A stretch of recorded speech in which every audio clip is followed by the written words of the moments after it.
Mathew sat in his sprawling living room, his gaze locked on the massive canvas of a lion that hung on the wall. The lion looked regal, untamed, and full of power, but that was the very thing Mathew felt he lacked. To the world, he was a lion, wealthy, striking, and married to Jackie, a woman whose beauty often made strangers turn their heads. Yet deep inside, Mathew felt more like a cub lost in the shadows. His fingers drummed against the glass table. A gnawing doubt had been eating at him for weeks, a whisper in the back of his mind. Does Jackie truly love me, or just my wealth? When the echo of footsteps filled the room, Mathew turned. His father, Mr. Roberts, stepped in, leaning on his cane. His father's presence was calming, his sharp eyes always seeing more than words revealed. "Mathew, my son," he said gently, "why does your face carry the weight of 1,000 storms?" Mathew hesitated, then sighed deeply. "Papa, it's Jackie. Sometimes I feel she wears a mask. She's kind to me, but I've seen glimpses of another side, how she speaks to the staff when she thinks I'm not around. It makes me wonder, is she kind to me because of me, or because of my money?" Mr. Roberts stroked his beard, thoughtful. "That is a heavy doubt, my son. But you cannot live by shadows and feelings. You must search for the truth." Mathew frowned. "But how? I can't simply ask her. She would deny it, even if it were true." A spark flickered in his father's eyes. "Then perhaps we test her." "Test her?" Mathew leaned forward, startled. "Yes," Mr. Roberts whispered. "Let me disguise myself as your gatekeeper. Let me serve in silence, watch her unseen. A woman's heart reveals itself in how she treats those who can give her nothing." Mathew's pulse quickened. The idea seemed wild, almost absurd. His father, a respected elder, playing a gateman? But something deep within Mathew stirred. This was his chance, his only chance. And so, the lion in the painting seemed to stare back at him, daring him to embrace courage. Not wealth, not power, but truth. The fire crackled softly in the grand living room as silence stretched between father and son. Mathew leaned forward, searching his father's expression. "Papa, you're serious about this? You want to live as a gatekeeper?" Mr. Roberts smiled faintly, his eyes gleaming with an almost mischievous spark. "Why not? I am old, yes, but not so frail that I cannot wear another man's skin for a while. If Jackie is who you hope she is, she will treat me kindly. But if she is who you fear, the mask will fall." Mathew hesitated. His heart was torn between reason and fear. "Papa, you're a chief. People respect you everywhere you go. To make you dress as a servant, a mere gateman, it feels wrong. What will people say if they find out?" Mr. Roberts tapped his cane against the marble floor, the sound echoing like a heartbeat. "What people say is wind, Mathew. Truth is stone. Do not fear shame if shame leads to wisdom. This is not about what the world thinks. It is about what is real." Mathew sat back, exhaling slowly. His father's words, as always, carved their way into his heart.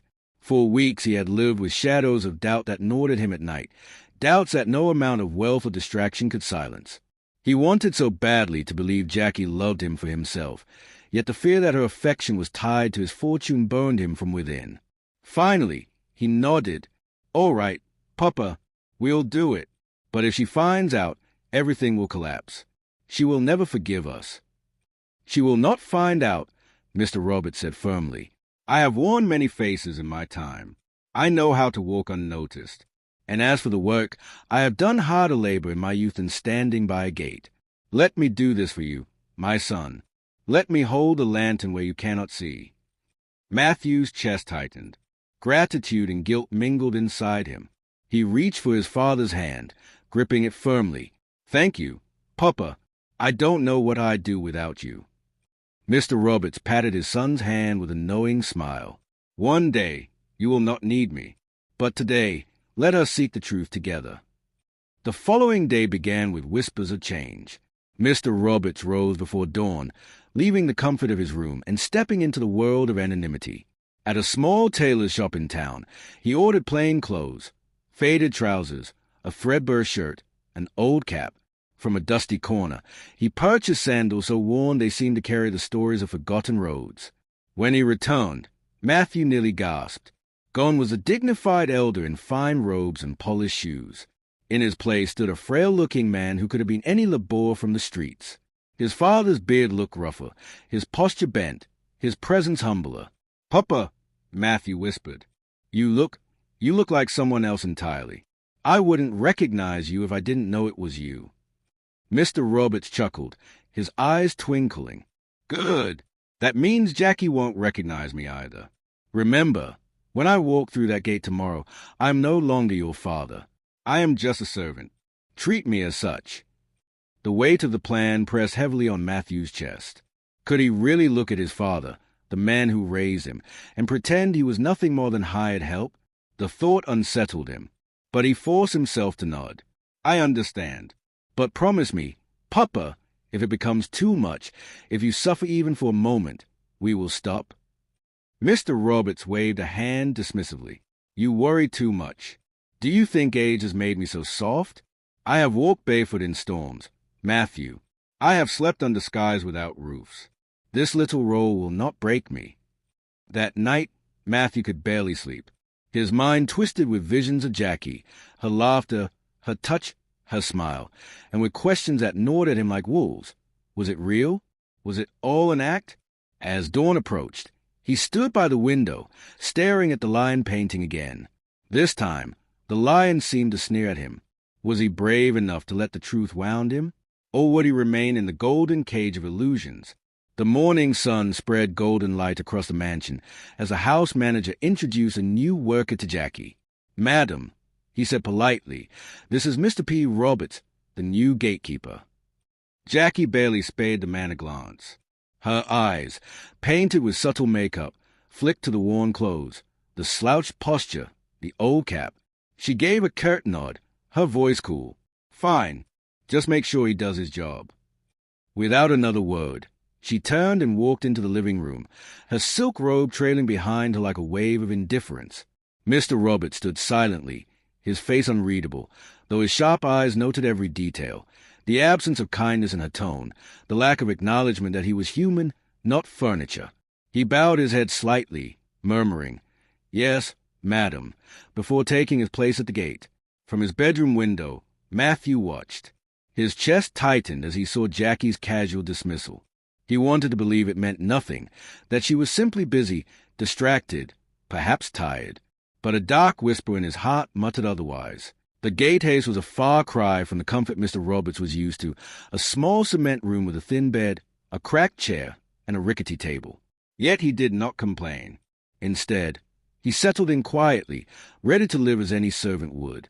Every moment was a test, every gesture a revelation waiting to unfold. That evening, Jackie hosted a few friends in the garden. Laughter floated through the air, glasses clinked, and the scent of roses mingled with perfume. As Mr. Roberts opened the gate for the arriving guests, Jackie barely acknowledged his presence. To her friends, she smiled radiantly, her voice melodic. But to him, she spared not even a glance. Mathew, seated among the guests, felt torn apart. It was only the first day, and already cracks seemed to appear. But this was only the beginning. The garden was alive that evening. The fountain gurgled softly, and strings of golden light shimmered above the guests. Jackie moved through the crowd like a queen among courtiers, her laughter bright, her beauty undeniable. Mathew watched her, torn between pride and unease. She was perfect in every way, but perfection itself can be a mask. Mr. Roberts stood by the gate, silent, invisible. He observed her carefully. The way she smiled at her friends, the warmth in her tone, it was genuine enough for them. But her eyes never softened toward him. Not once. At one point, one of Jackie's friends, a woman with sharp red nails, handed her a purse and gestured toward Mr. Roberts. "Let the gatekeeper take it," she said casually. Jackie's gaze flicked toward him, cold and dismissive. "You," she said sharply, "hold this." Mr. Roberts stepped forward, bowing slightly as he took the purse. "Yes, madam." There was no thank you, no acknowledgement, only a wave of her hand as she turned back to her friends. The moment passed quickly, unnoticed by others, but to Mr. Roberts, it was like a knife in the fabric of truth. From across the garden, Mathew's eyes met his father's for the briefest second. Though neither spoke, the silent exchange was heavy, Mathew's heart pounded. Was this the proof he feared? Or was he reading too much into small things? Later that night, when the guests were gone, Jackie walked through the hallways humming softly. She passed Mr. Roberts at the gate without a word, without even a glance. Mathew, sleepless, paced his room, his thoughts twisted into knots. He remembered the times Jackie had kissed him tenderly, whispered love into his ears, made him feel like the world stopped when she smiled. Yet now, that same woman seemed blind to the dignity of another human being.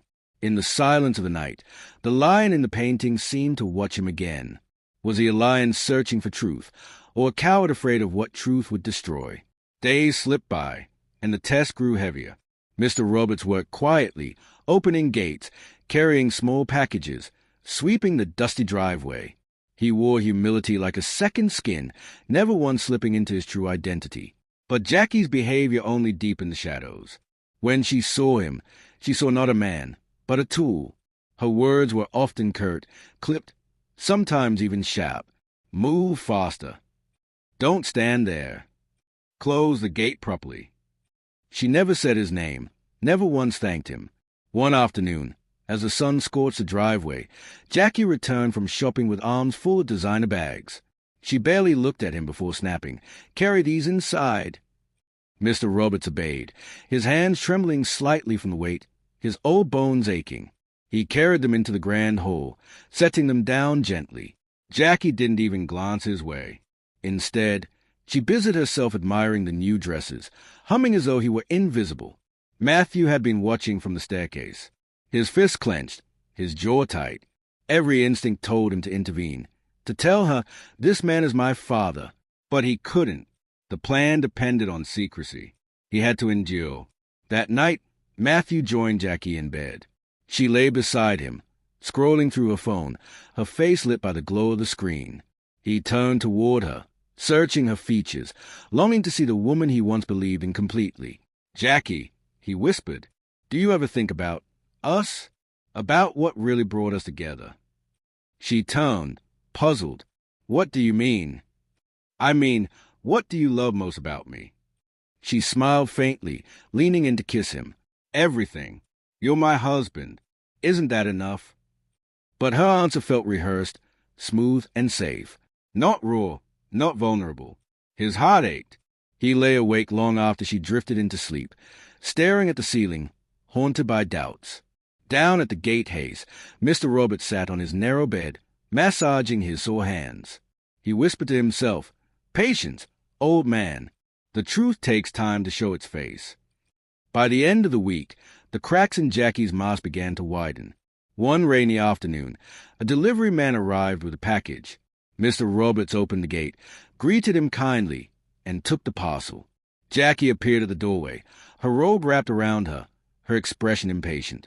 "Is that my package?" she asked, her tone sharp.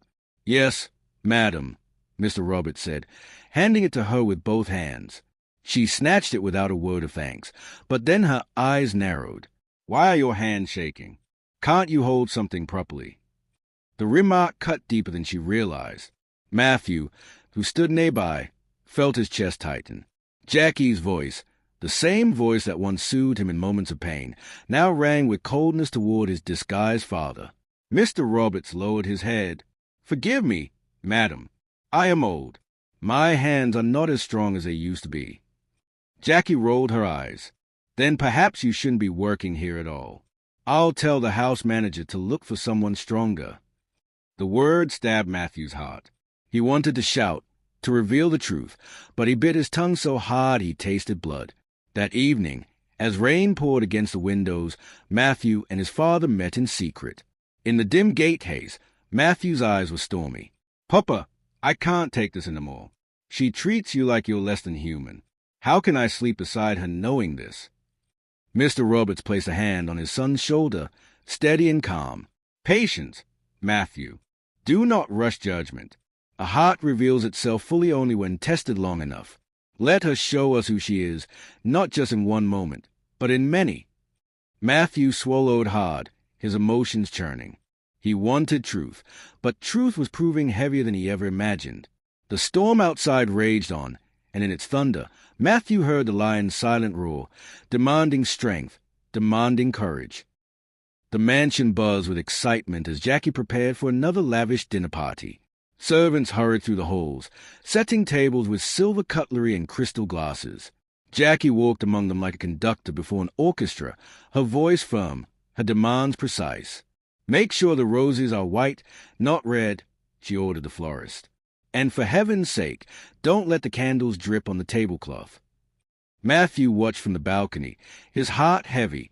She was radiant, commanding, admired by everyone, but behind the glow, he saw the sharp edges.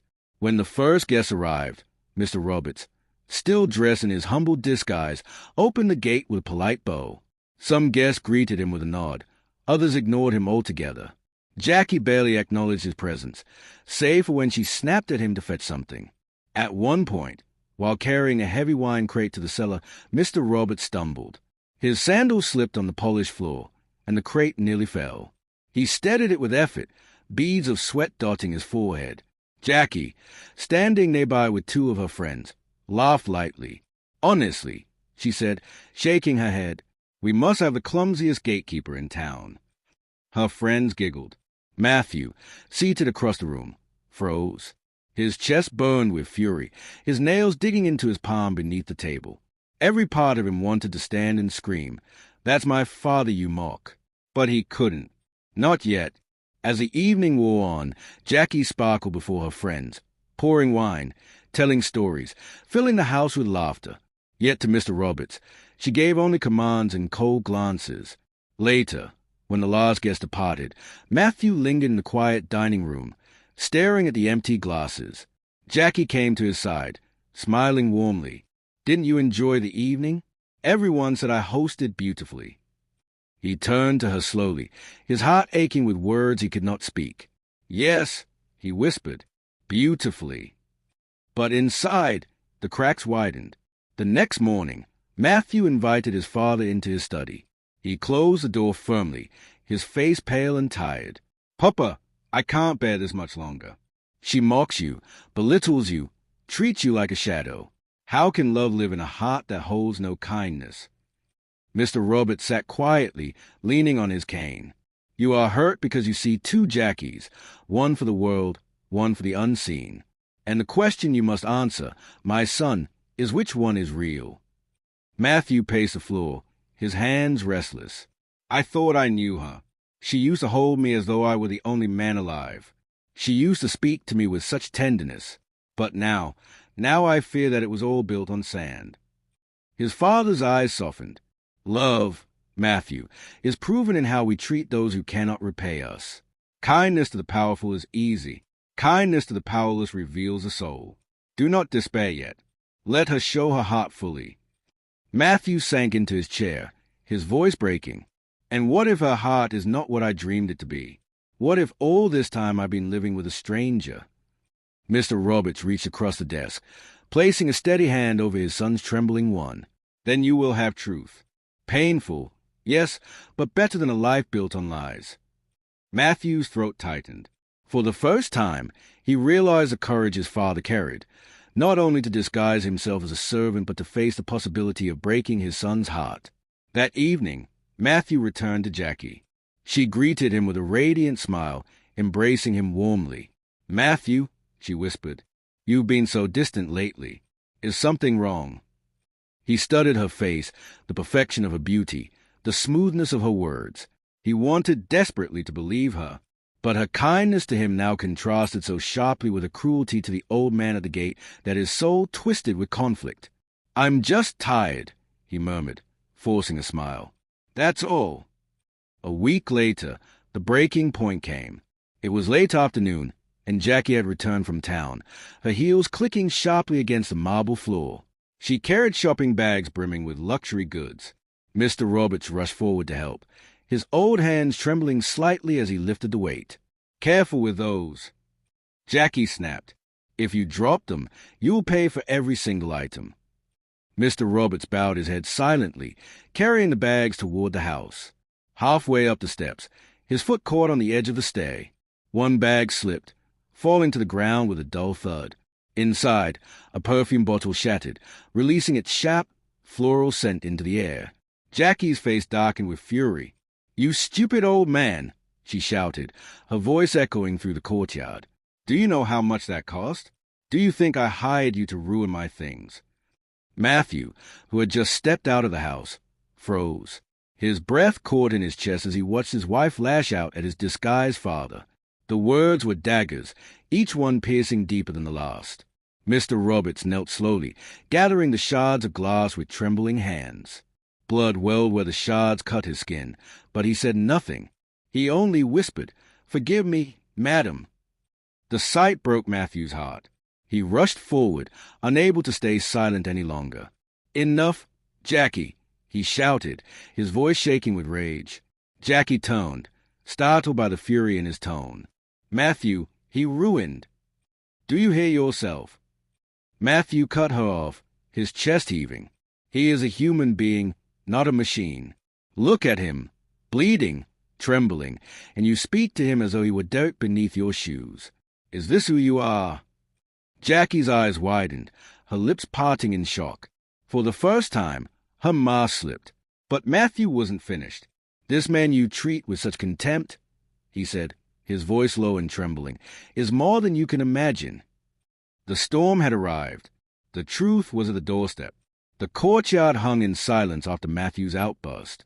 Jackie stood frozen, her eyes wide, the shattered perfume still spilling its fragrance into the air.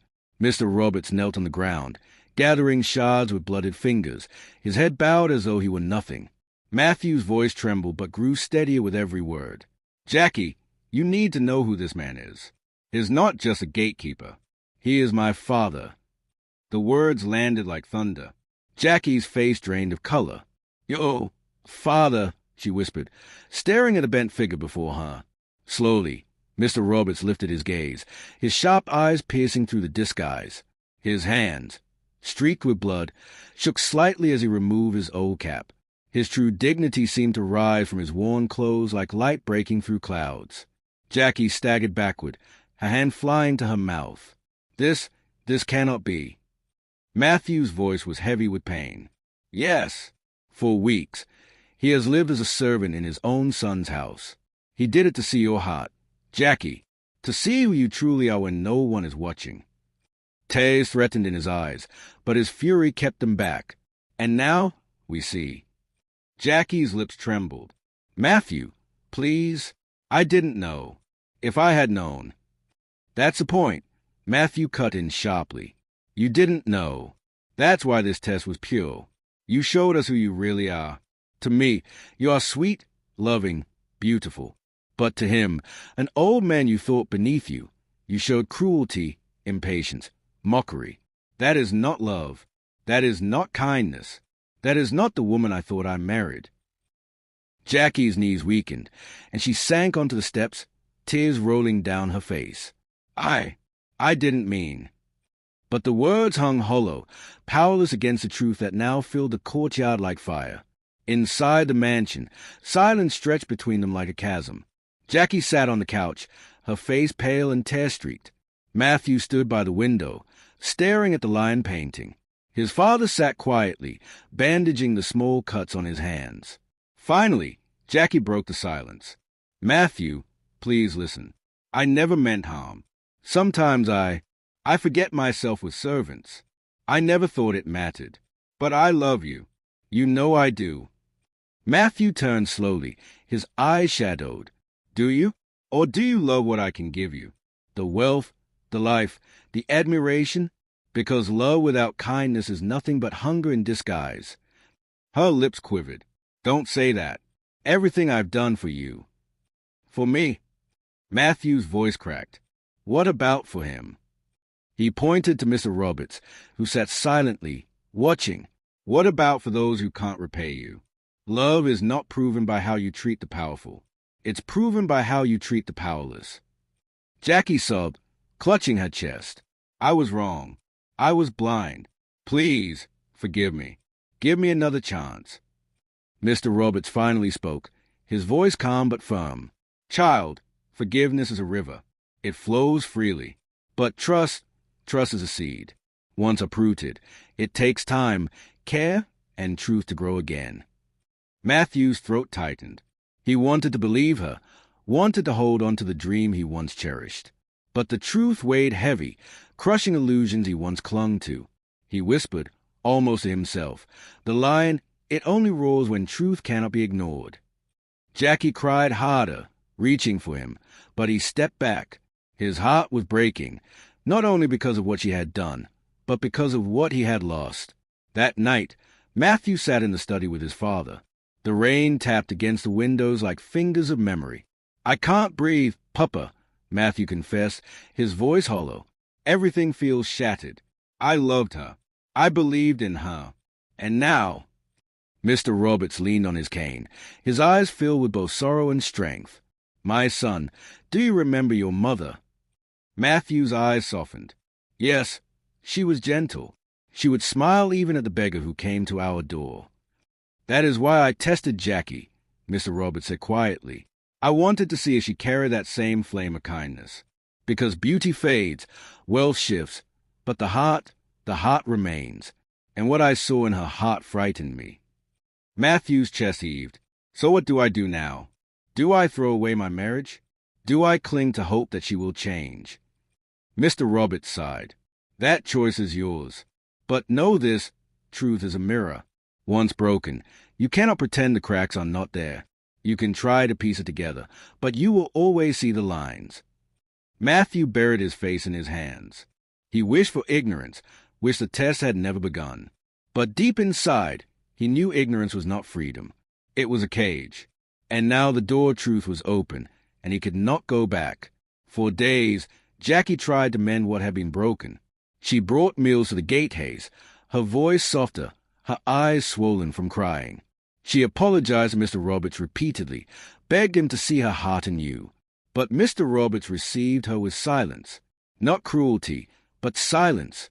He looked at her as though her words were smoke, drifting, insubstantial.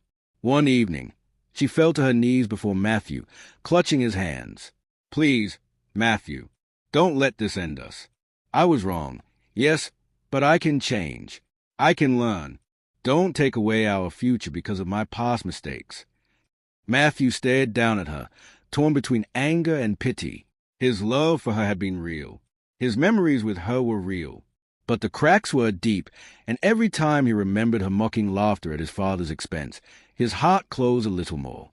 "Jackie," he whispered, his voice heavy, "love without respect is not love. And I cannot live with a heart that doubts you every day. This test was meant to reveal the truth, and now that I see it, I cannot unsee it." Jackie sobbed harder, her tears wetting his hands. "Don't do this. Please. I will be better. I swear it." But Mathew's heart was like the lion in the painting, silent, watchful, refusing to be deceived by illusions any longer. The morning sun rose slowly, casting golden light through the mansion's windows. The test was over. The truth had spoken. Mr. Roberts packed his few belongings from the gatehays, his disguise no longer needed. He stood tall once more, dressed in his true clothes, his dignity shining. Mathew walked beside him, his steps heavy. Jackie stood at the doorway, her face pale, her eyes pleading, but her words remained unspoken. At the gate, Mr. Roberts turned to his son. "You are a man now, Mathew. You have faced truth, and though it hurts, you are stronger for it. The lion in your heart has roared." Mathew swallowed hard, his throat burning. And what of Jackie? His father's eyes softened. "She has her journey. Perhaps she will change, perhaps she will not. But love built on wealth, not on kindness, is a house built on sand. Do not chain yourself to shadows." Mathew turned to Jackie, his heart breaking as he whispered, "Goodbye." Her tears flowed freely, her voice cracking. "Please, don't leave me." But Mathew stepped through the gate, the lion in the painting forever etched in his soul. He walked into the world not as a man who doubted, but as a man who dared to face truth, no matter how much it hurt. Behind him, Jackie's sobs filled the air. Ahead of him, silence stretched, vast and uncertain. But in that silence, Mathew felt something new, something raw and real. Freedom. And for the first time in years, He felt the lion within him begin to roar.